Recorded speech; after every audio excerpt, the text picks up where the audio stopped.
Welcome to the Maral Vegas Show, where we talk with locals in the community to highlight one of my favorite things about Vegas, its people.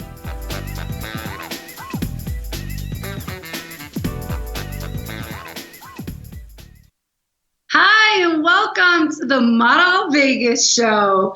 We are in Armenia. I don't know if you noticed, but the studio looks a little bit different. Mom, we're actually on the show. You guys have no idea what we have been through to bring this show to you. Okay, we haven't slept. We haven't had dinner today. We've been through 3 laptops and we were determined. So I hope you enjoy it. For those who do not know what the Maral Vegas Show is about, it is a place where you'll discover that Vegas is more than the Strip. It's a place where you'll meet some cool people. And hopefully we'll learn a thing or two. Today's guest is very, very special. She's a Las Vegas local and she's my mom. Hi, Mara. I made a promise to my viewers that I would give them the coolest and the best guests, so I'm keeping that promise. So, my mom is pretty cool, and I moved to Vegas for her 7 years ago to be closer to her because she wanted to be in warmer weather. We were on the East Coast, and I'm glad that I did. And we are right now, like I said, in Armenia, and we just left Lebanon. We were there for 11 days, and today's show is basically about our experience there. And we're going to go over how my family ended up in Lebanon, why my family left Lebanon in the 1970s. 74. Yes, and the experience that we had when we were there, my mother's experience particularly, because she hadn't been there in, 45 years? 45. Yeah. And we're going to go over some beautiful things that we saw in Lebanon with you today as well. But I'm going to start with a very interesting fact for you, okay? Did you know that 3 million Armenians live in Armenia, but 8 million Armenians live around the world? And why is that? Why, right? That's because of the Armenian Genocide. And it's important to understand the history of the Armenians to understand why my family ended up in Lebanon, right? So World War I, the genocide occurred during and after, and the Turkish government, also known as the Ottoman Empire at the time, exterminated 1.5 million Armenians. And the ones that were lucky enough to survive went to countries like Lebanon who welcomed them in. And my family lived in a little town called Burchamud. Am I saying that right? You said it very good. Burchamud. Yeah. And my first question for my mother as my guest is, Mom, what was it like living in Burchamud when you were little? I was a happy child living in Burchamud. Yeah. Burchamud is completely, was at the time, we were all Armenians. Lebanese people were very hospitable to accept us there. They gave us grounds to live at. We first lived in tents. Well, when you say we, you're talking about your mom and dad. My grandparents, I'm saying, who survived the genocide, the killings. So the Armenians had refugee camps to live in. Then they had tins houses, but quickly they built stone buildings. So, and they were very clever people, hardworking people. So they Did you have fun? City, the Burchamud. Burchamud city. Did you have fun living in Burchamud? What was it like when you were a kid? Did you have a lot of friends? Oh, yeah. Yeah. Everybody there were Armenians. Like it was a big community. Of Armenians living. Our school was all Armenian private school. So I was very, very happy living there. And you left when you were 20? 20 years old. Yeah. Are there any other communities in Armenia that were welcoming other than Burchamud? You mean in Lebanon? I mean, in Yeah, Lebanon. I know how you would make that mistake now. Well, being in it's like Armenia. little Armenia, that's why. Yeah. But were there other towns like that? Like Bucharest? Well, in Lebanon, there's another town called Anjar. Okay. We went there. Yes, Yeah. that's completely Armenian as well. Yeah. Armenians live there. So we also visited an Armenian orphanage, and it was converted into a museum. And it was to honor the victims of the Armenian Genocide. There were several refugee camps for Armenian survivors, and the Near East Relief Foundation helped by evacuating 110 Armenian orphans from the Ottoman Empire. And some of those orphans went to Russia, they went to Eastern Armenia, Lebanon, Syria, and Greece. 1,400 of those orphans, like you see in the little statues right there, were sent to that particular orphanage, which is in Byblos in Lebanon. And this is really interesting. My mother's aunt, which would be your father's sister. Yeah. And her husband were out of those 1,400. They were there, and they met there, and they fell in love, and they married. And they had 4 kids. Yes, they ended up having 4 kids. Yeah. So it was kind of crazy going to that orphanage, because I got to see where Hokur was raised. Yes. It's insane. Yeah. Hokur is gone and has passed away since, but I've heard the stories, and I just had never really actually seen it for myself.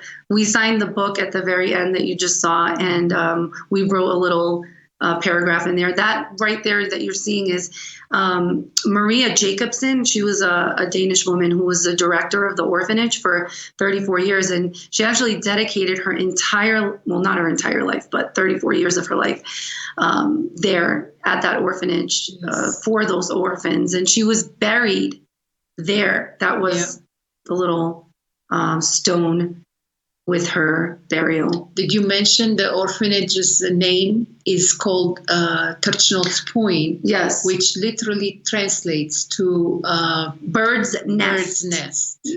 Bird's nest. Very interesting. Yep, and we also visited another Armenian memorial in the city of, I'm trying to not mess this one up, Bikfaya. Yeah. Okay, and the memorial there was actually dedicated to the anniversary of the Armenian Genocide, the 50th anniversary of the Armenian Genocide. My mom actually remembers visiting that memorial in 1965 at the dedication when she was 11 years old with her father, and we went back to that memorial, and she took a picture in front of it. Yeah. So what was it like for you going back there? Lots of memories came back. When I visited in 1965, on the grounds there was only that monument. It's a bronze monument. But when I went back 45 years later, there were lots of very pretty buildings built also around a big hall. So I was amazed at how much it changed. Yes. Well, so very interesting that, isn't it funny how that actually changed, but some of what we saw was exactly the same in a weird way. We'll go over that in a little bit. So one of the other things that we're going to cover is, we said, obviously my family left Lebanon, right, and went to the U.S. And part of that reason is because my grandmother was very, very fascinated about the stories that she had heard about the United States. And she wanted her family to have economic prosperity and a chance to have a better life. So my family actually left Lebanon in 1974, 6 months before the Civil War started. And just a little history about that. The Lebanese Civil War lasted it lasted until 1990. 15 years. Yeah, and it resulted in roughly 120,000 fatalities, and over 76,000 people were displaced in Lebanon. Now, when we were driving around in the mountains, I am a very curious person. So I saw a lot of houses and buildings that were severely damaged and empty. Abandoned. And they were abandoned buildings, and I had to go in them, guys. I went into a couple of them. And this particular one, my mom was being a chicken, and she wouldn't come in there with me. So Tantik Vatuhi went with me into this abandoned building. And I mean, I was fascinated about the fact that these homeowners were not there anymore. I mean, they were forced to leave. And the story is their homeowners are probably still around somewhere, and they're probably coming back to, fix up these homes and maybe live back. But nobody knows. Nobody really knows. So, but I thought it was interesting going inside and kind of seeing what happened. And the interior was so demolished, but it's fascinating to me that the exterior was still there exactly the way that it's supposed to be, because all their houses are made out of cement, brick. It's not like here. All houses are built of stone, cement. Yeah. And the view that you're about to see is right out that window, and it was beautiful. Huh? Yeah, gorgeous. My mom was in the car waiting in the front. Why wouldn't you come? You were being a chicken. Yeah, I didn't want to see it. So yeah, and I saw the houses because I was curious. So what was it like growing up in the U.S. after leaving? And I know most of the family did go to the U.S. I know that. Mm-hmm. Pretty much everybody was in the U.S. by 1977? Yes. My two brothers couldn't come because they were married at the time, mm-hmm. so they didn't belong to the immediate family. Oh, yeah. But they followed us in 1977. Mm-hmm. So we were complete, Did you have friends there that were still there? Were you worried about them during the war? Yes, I had cousins, I had friends, Yeah. Yeah, they were uncles, aunts that were left behind who were in war. So we were pretty much worried about them. Yeah, so Nene had some kind of we called my grandmother Nene. It just seems like she had some kind of premonition or something. I mean, they moved 6 months prior to it, which is, I find interesting. So my mom went back to Lebanon after 45 years of not being there. And what was it like seeing Buchamut again after 45 years? Be honest. It was pretty emotional. Yeah. I'm going to say. Yeah. Especially when I saw the house. Mm-hmm. I couldn't recognize the building, the street. It was very, very much changed. Yeah, we couldn't. We're actually driving around here looking for it because we can't. We don't know where it is. No, I went by the street 3-4 times and I couldn't recognize. Look at you asking somebody for directions. Yeah. Finally, I asked an Armenian man. You can see in the video. And I asked for grandma's workplace, which is Karagözian Foundation. I didn't know how to ask for the house where I lived. Yeah. So, and this is the house right now that you're walking into. This is the house. We did finally find the house, and what I think was shocking the most was the wires that were hanging everywhere. And I'm saying my house was not this way. Yeah. This building was very, very nice. It was painted. The windows were there. This is grandma's room. So I wanted to go see the house inside. Mm-hmm. So I went in and you knocked on the you rang the doorbell. Refugees were living there. So they opened the house, the little girl, and the parents took us in, they were very nice. So I'm saying we had a table here, we had this here, that here. And I'm explaining to you how we had furnished the house. And this was our dining room, and this used to be our living room.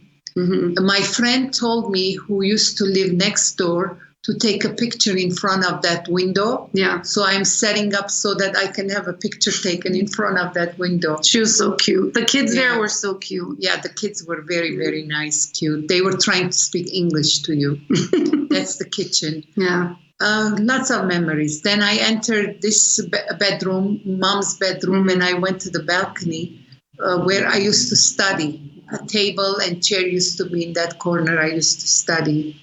I used to look at the neighbor's house from here. So lots of memories came back. Yeah. It was pretty emotional.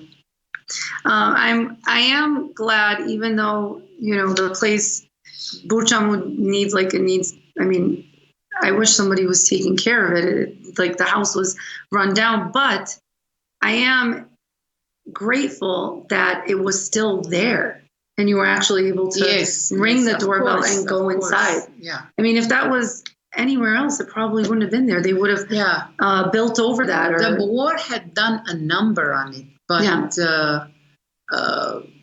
the building still existed, but in a very, very bad shape. Yeah. We also visited my grandmother's clinic, and it's literally across the street. I mean, you can walk there in 3 footsteps. Yeah. And it was very emotional for my mom because that's where her mother worked for 30 years. Yeah. And I got very emotional. She was, Mom, sorry, I had to show everybody how emotional. I was very, it's very not funny. Here. I was happy that you got to actually see that and connect with Nene again, really. Because my mother has passed away, and she has worked in this clinic for 30 years. And that made me very emotional, entering that clinic and remembering her. She has worked there since 15 years old until 45 years old. And the only reason she left the clinic was to go to United States. She would not have left if she hadn't gone to the United States. That's the only reason she left. And while she left, I have the medal. Yeah. When she left, they had given her this medal, which is it has the. You want to show the Ers. The Ers is the symbol of Lebanese symbol. That's the tree of Lebanon. And, it's also on the flag of Lebanon. And in the back, it says, for working in the Karagözian Foundation from 1945 to 1974. And in Lebanon, I brought it back. So I'm going to purchase, because her chain was very, very old. She had used it for 30 years. It broke. So I purchased a new chain in Lebanon. When I go back from Armenia, I'm going to pick it up and I'm going to wear it every day like her. We brought it with us to the clinic so we could kind of bring it back home to where it all started. Yeah. Yeah. And it was very, very important to me that we did that. This has a lot of energy in it, people. This little thing, this little gold medallion with the tree on it, it still does have a lot of energy. So we did that. It was on the bucket list and we checked it off. So I'm very happy we did that.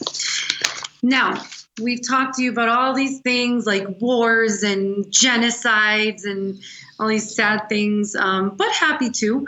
But one of the things about Lebanon is it's still beautiful, even after the war. I mean, there's so many beautiful things about it. One of them is the beaches. Absolutely gorgeous, because the Mediterranean coast, it extends from the north and the south of the country. So my favorite beach was Ocean Blue, and the water was so warm and the sunset was absolutely breathtaking. Right here, we are, Mom, where are we? Harissa. Yeah, and we were on this, I don't want to say it, teleferik. Teleferik, you did very well. We were on the teleferik, and I was so scared, you guys.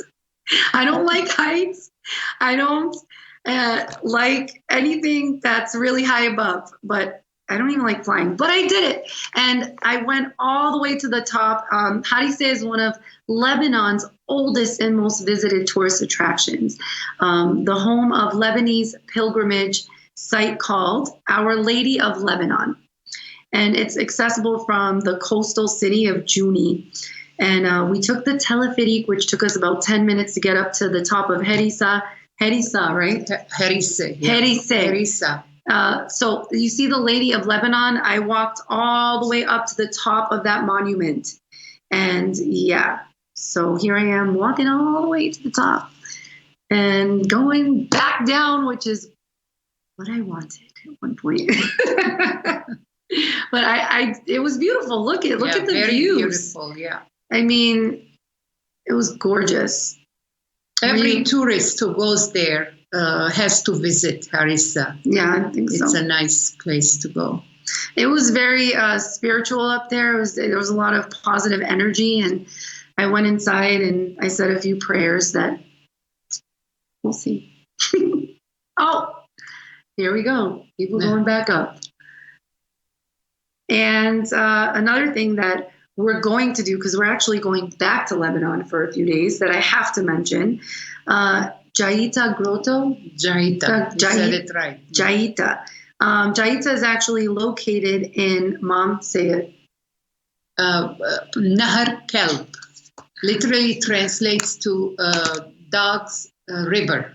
Dog's River, okay. Yeah, Nahar Kelb. It was discovered in 1836 by an American missionary, actually, named William Thompson.